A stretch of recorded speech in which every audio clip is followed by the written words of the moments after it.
Let's turn back the wheel of time, almost 6,000 years ago, to Mesopotamia, the fertile land of modern-day Iraq, where the light of civilization first ignited. But amidst the spreading of that light, people began to forget their one and unique creator and gradually fell into shirk. How did this shirk begin? The story behind it is even more astonishing.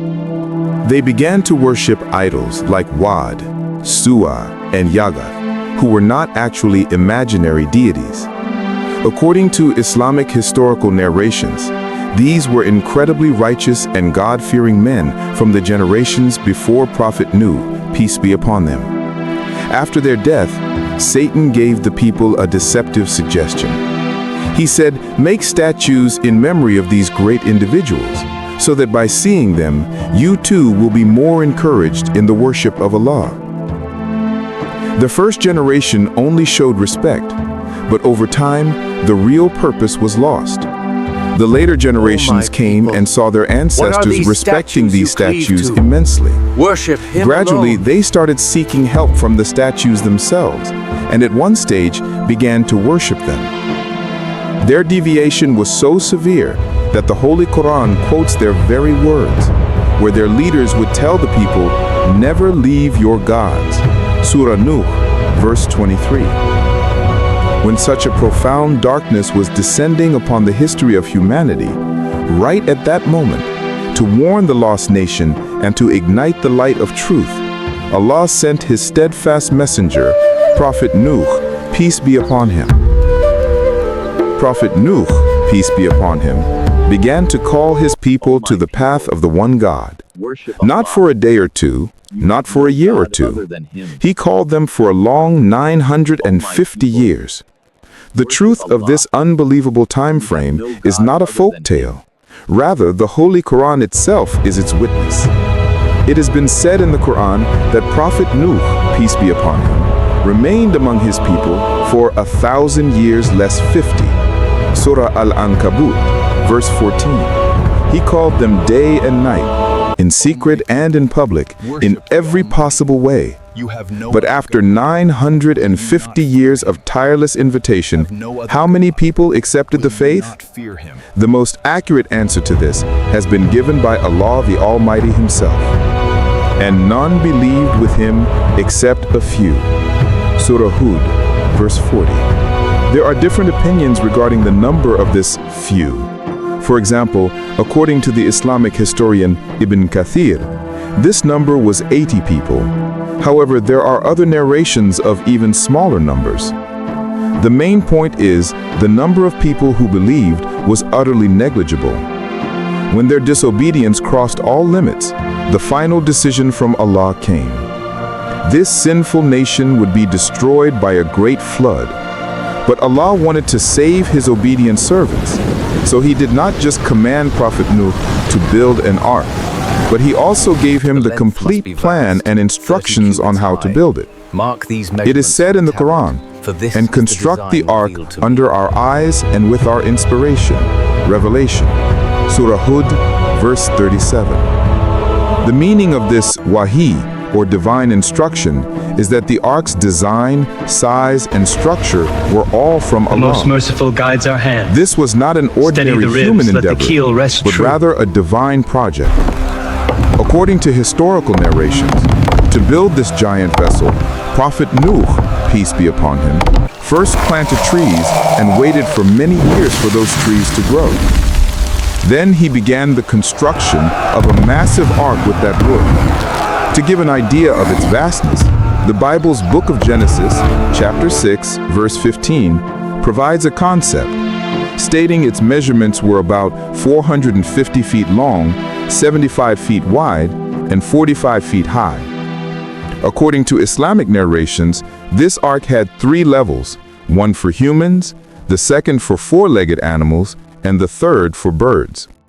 The sight of building this huge ark was extremely unbelievable and laughable in the eyes of the society at that time. In a region where there was no sign of a sea or a river, a prophet was building a ship for years.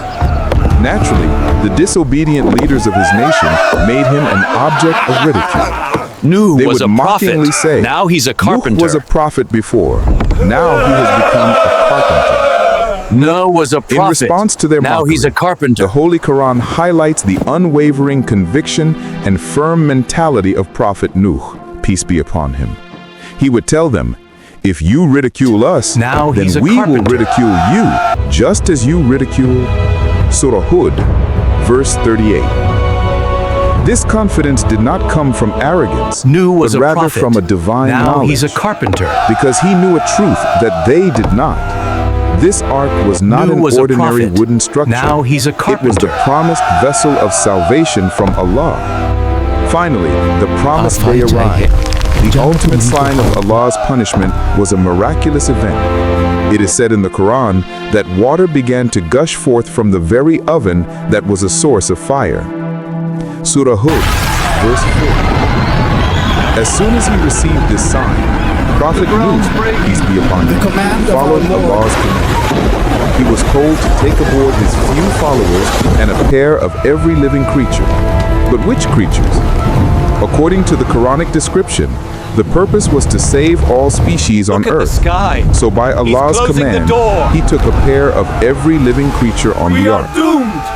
According to Islamic commentators, this included all the quadrupeds, birds, and insects of the earth. That is, those whose lives would be destroyed in the sky. flood. He's closing More the detailed door. information on this is available in the Bible, We are doomed. where it is said that he took a pair of clean animals, like cows or sheep, and one pair of unclean animals on the ark. Genesis, chapter 7, verses 2 through 3.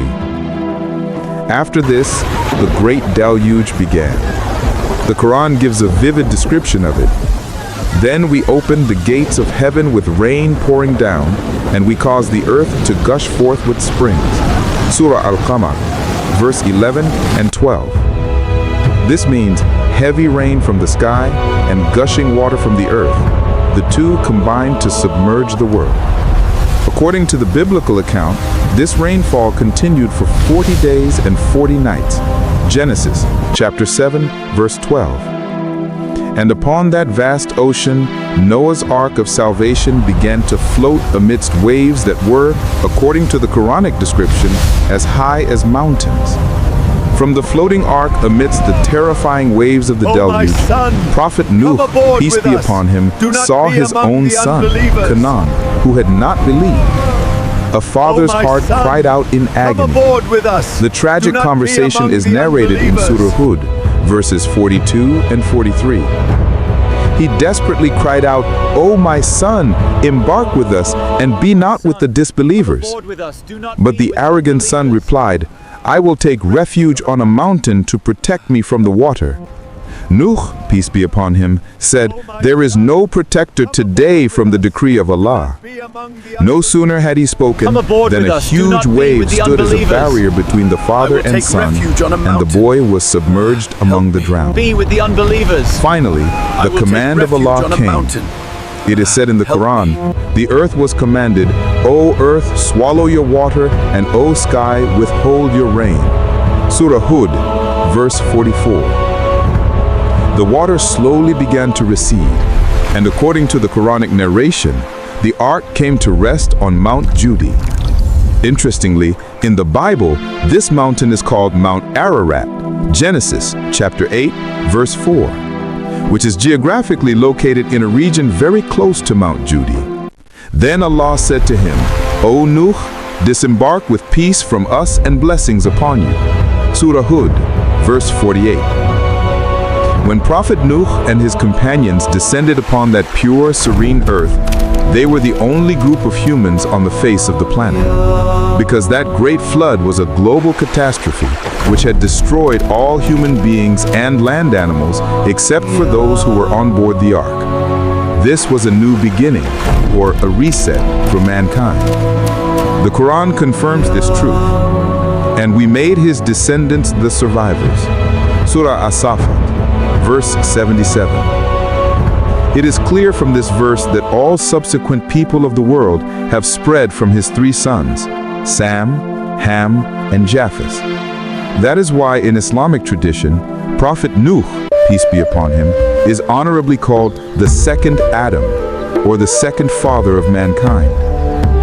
The story of Prophet Nuh, peace be upon him, is not an ordinary tale. It is a living testament to unshakable faith in Allah, 950 years of patience, and the tragic end of polytheism and disobedience. That ark was made of wood, but its real driving force was faith. Even today, when the flood of disobedience surrounds us, we all need such an ark of faith that can carry us to the safe harbor of Allah's mercy.